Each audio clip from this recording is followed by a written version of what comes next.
Il y a peu de temps, l'armée américaine a mené d'importantes frappes de précision sur les 3 principales installations nucléaires du régime iranien, Fordow, Natanz et Ispahan. Les principales installations d'enrichissement nucléaire de l'Iran ont été complètement et totalement détruites. L'Iran, le tyran du Moyen-Orient, doit maintenant faire la paix. Le président Donald Trump a délivré ce message lors d'une brève allocution résumant le lancement de l'opération Marteau de minuit, menée dans la nuit du samedi au dimanche 22 juin. Donald Trump et les hauts responsables de l'administration ont tous deux souligné que les frappes visaient spécifiquement l'infrastructure nucléaire de l'Iran, présentant l'opération comme une mesure calibrée visant à désamorcer les tensions au Moyen-Orient. Malgré l'ampleur et la précision de l'opération américaine, l'Iran montre peu d'inclination à reculer. La direction politique et militaire du pays envisagerait toute une gamme de réponses potentielles allant de manœuvres diplomatiques, de frappes ciblées contre des bases américaines dans la région, jusqu'au blocus du détroit d'Ormuz. Ce point d'étranglement maritime stratégique gère environ 20% des exportations mondiales de pétrole brut et près de 25% des expéditions de gaz naturel liquéfié. Sa fermeture aurait des répercussions économiques et sécuritaires considérables dans le monde entier. Alors que l'administration Trump continue d'affirmer qu'elle ne cherche ni la guerre avec l'Iran, ni le déploiement de forces terrestres, le spectre d'un nouveau conflit au Moyen-Orient a refait surface dans le discours public américain. 22 ans après l'invasion de l'Irak de Saddam Hussein par les États-Unis, un nouvel enlisement militaire dans la région revient comme un boomerang. Une guerre à grande échelle peut encore sembler improbable, mais compte tenu du rythme et de la volatilité des développements récents, aucun scénario ne peut être totalement exclu.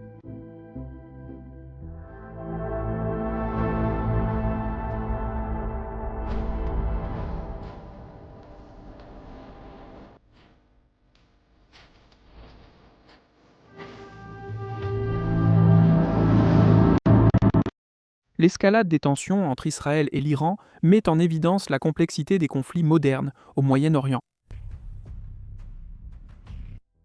À exactement 1 minute après minuit, heure locale, le samedi 21 juin, 7 bombardiers B-2 ont décollé de la base aérienne de Whiteman dans le Missouri et ont pris la direction de l'Est au-dessus de l'Atlantique, leur destination, l'Iran.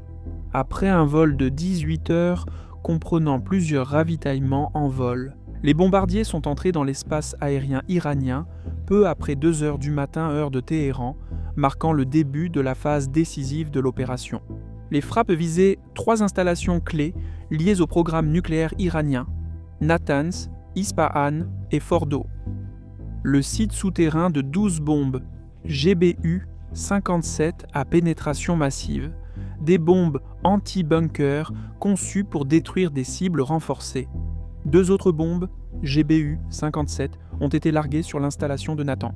Simultanément, des sous-marins de l'US Navy dans la région ont lancé 30 missiles de croisière Tomahawk visant à la fois Natanz et Ispahan, ajoutant la puissance de feu naval à l'assaut aérien. L'ensemble de l'opération n'a pas duré plus de 25 minutes. Les 3 sites ont été frappés en succession rapide et les avions américains, apparemment non détectés par les défenses aériennes iraniennes, ont quitté l'espace aérien iranien sans rencontrer de résistance.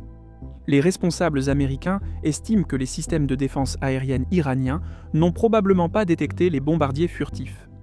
La véritable efficacité de l'opération reste incertaine. Dans une allocution télévisée, le président Trump a déclaré que la frappe était un succès militaire spectaculaire, affirmant que les principales installations d'enrichissement d'uranium de l'Iran avaient été complètement détruites. Cependant, quelques heures plus tard, le général Dan Kane, président des chefs d'état-major interarmés, a présenté une évaluation beaucoup plus mesurée. Il a reconnu que les premiers rapports faisaient état de dégâts importants sur les 3 sites visés. Mais il a averti qu'une évaluation complète des dommages nécessiterait plus de temps. Les responsables iraniens, de leur côté, ont affirmé avoir évacué les 3 installations plusieurs jours avant les frappes. Les images satellites semblent confirmer cette version des faits. Des photos prises dans les jours précédant l'attaque montrent une activité accrue sur les sites, y compris de nombreux trikes quittant les complexes. Les médias israéliens ont rapporté que Téhéran aurait réussi à déplacer au moins une partie de son stock d'uranium enrichis vers des lieux non divulgués, ce qui donne du poids au récit iranien. Le vice-président J.D. Vance a refusé de confirmer que les sites nucléaires avaient été entièrement détruits. Au lieu de cela, il a qualifié le résultat de revers important pour les ambitions nucléaires de l'Iran. Dans ses déclarations à la presse, Vance a également indiqué qu'il était probable que les stocks d'uranium enrichi de l'Iran n'aient pas été éliminés lors de la frappe.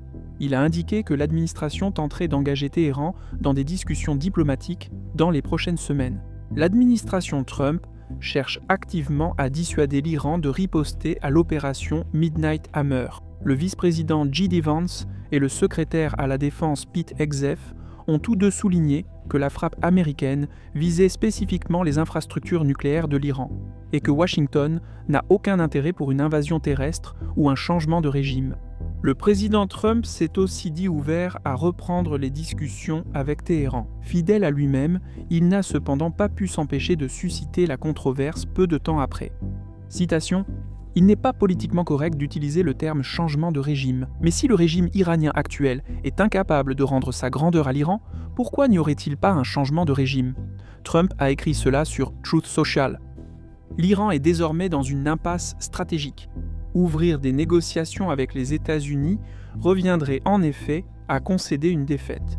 Dans les conditions actuelles, Washington est peu susceptible de traiter Téhéran comme un partenaire de négociation égal.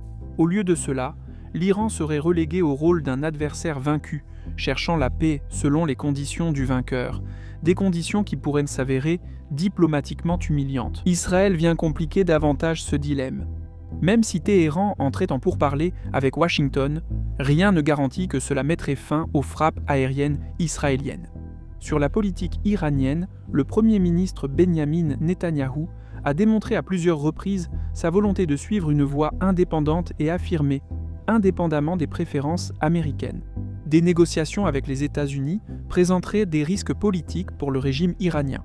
Tout engagement avec Washington pourrait être interprété par le public iranien comme un signe de faiblesse, sapant potentiellement la légitimité interne de la République islamique à un moment de vulnérabilité aiguë. D'un autre côté, une réponse vigoureuse de l'Iran comporte également des risques de représailles dangereuses, déclenchant une spirale d'escalade qui pourrait rapidement échapper au contrôle de Téhéran. En termes relatifs, une telle confrontation opposerait l'Iran à une puissance de feu bien supérieure. Stratégiquement, une escalade reviendrait à apporter un couteau à une fusillade. À ce stade, la prochaine décision de l'Iran reste incertaine. Ce qui est clair, cependant, c'est que le régime fait face à un ensemble d'options limitées et dangereuses. Un examen plus attentif du plan d'action actuel de Téhéran peut offrir des indications sur la suite des événements. Une voie disponible pour l'Iran implique des mesures de représailles directement liées à son programme nucléaire. Téhéran pourrait, par exemple, se retirer du traité sur la non-prolifération nucléaire, le TNP, ou expulser les inspecteurs nucléaires internationaux. De manière plus provocatrice, l'Iran pourrait choisir de poursuivre le développement d'armes nucléaires, une décision lourde de risques. Pourtant, compte tenu de l'environnement opérationnel actuel, y compris les frappes aériennes israéliennes en cours, la faisabilité d'une telle stratégie semble pour le moins limitée. Sinon, l'Iran pourrait choisir une voie militaire en ciblant les installations américaines à travers la région. Il convient de rappeler que Téhéran a déjà eu recours à de telles tactiques par le passé. En 2020, après l'assassinat du général Qassem Soleimani, ordonné par les États-Unis, l'Iran a lancé des missiles balistiques sur la base aérienne d'Al-Assad en Irak, qui abritait du personnel américain. Cependant, il reste à savoir si Téhéran dispose encore de la capacité de mener des frappes similaires après une semaine de bombardements israéliens soutenus. Une troisième option consiste à utiliser des groupes armés régionaux. L'Iran pourrait faire appel à des acteurs non étatiques alliés pour mener des frappes contre des intérêts américains en son nom, bien que ce qu'on appelle l'axe de la résistance soit désormais une force diminuée par rapport à sa puissance d'autrefois. Des éléments clés, notamment les rebelles houthis au Yémen et certaines milices pro-iraniennes en Irak, restent opérationnels et potentiellement capables d'agir au nom de Téhéran. L'Iran pourrait également envisager un acte spectaculaire d'escalade énergétique. Un blocus du détroit d'Ormuz, ce point d'étranglement maritime crucial par lequel transitent environ 20% des exportations mondiales de pétrole brut et près de 25% des expéditions de GNL. Un tel geste ne serait pas seulement périlleux, mais constituerait également un signal clair du désespoir de Téhéran. Bloquer le détroit mettrait en péril la fragile neutralité des États du Golfe, qui jusqu'à présent ont évité de s'impliquer directement dans le conflit Iran-Israël. Cela étoufferait aussi paradoxalement les propres exportations de pétrole de l'Iran, portant un coût auto-infligé à une économie déjà sous pression. De plus, l'impact plus large d'un blocus serait partiellement atténué par le fait que l'Arabie saoudite et les Émirats arabes unis peuvent contourner Hormuz grâce à deux oléoducs clés, l'oléoduc Est-Ouest de l'Arabie saoudite et l'oléoduc Habshan-Fujairah des Émirats arabes unis. Peut-être plus important encore, toute fermeture du détroit risquerait de mettre à mal la relation de Téhéran avec Pékin. Près de 45% du pétrole brut importé par la Chine transite par Hormuz, ce qui provoquerait une crise énergétique touchant les intérêts chinois. Cela risquerait d'aliéner l'un des partenaires diplomatiques et économiques les plus importants de l'Iran, et surtout, un blocus provoquerait presque à coup sûr une réponse militaire directe des États-Unis. L'Iran est confronté à un paysage stratégique très sombre. Chaque option, qu'il s'agisse de représailles ou de retenue, comporte d'importants risques militaires, politiques et économiques. Pire encore, Téhéran doit désormais faire face non pas à un seul adversaire, mais à deux, Donald Trump et Benjamin Netanyahou. Jusqu'à récemment, les deux semblaient poursuivre des objectifs divergents. Trump se concentrait sur le démantèlement du programme nucléaire iranien. Netanyahou, en revanche, poursuit depuis longtemps l'ambition plus large d'un changement de régime à Téhéran. Cette distinction, cependant, s'efface rapidement. Les récentes actions des États-Unis suggèrent que Netanyahou parvient à déplacer avec succès le centre de gravité de l'approche conjointe américano-israélienne, passant d'une politique de confinement ciblée à une escalade systémique. L'objectif n'est plus simplement de réduire les capacités nucléaires de l'Iran, mais de fragiliser de manière décisive, voire de renverser, la République islamique elle-même. Dans ce contexte, les États-Unis semblent suivre le rythme de Netanyahou à chaque nouvelle initiative. C'est le Premier ministre israélien, et non le président américain, qui façonne de plus en plus le rythme stratégique dans la région. Netanyahou s'impose non seulement comme un acteur de poids dans la région, mais aussi comme le véritable maître des marionnettes. Dans une campagne où même Washington semble jouer un rôle secondaire face à l'Iran, cela change complètement la donne. Il doit désormais prendre en compte non seulement l'ampleur de sa réponse, mais aussi la volatilité et l'imprévisibilité des adversaires auxquels il est confronté. Toute action, même mesurée, pourrait être saisie comme prétexte à une frappe plus profonde. Les enjeux ont largement dépassé les installations nucléaires ou les stocks d'uranium enrichi. Ce qui est désormais en jeu, c'est la survie de la République islamique en tant qu'entité politique.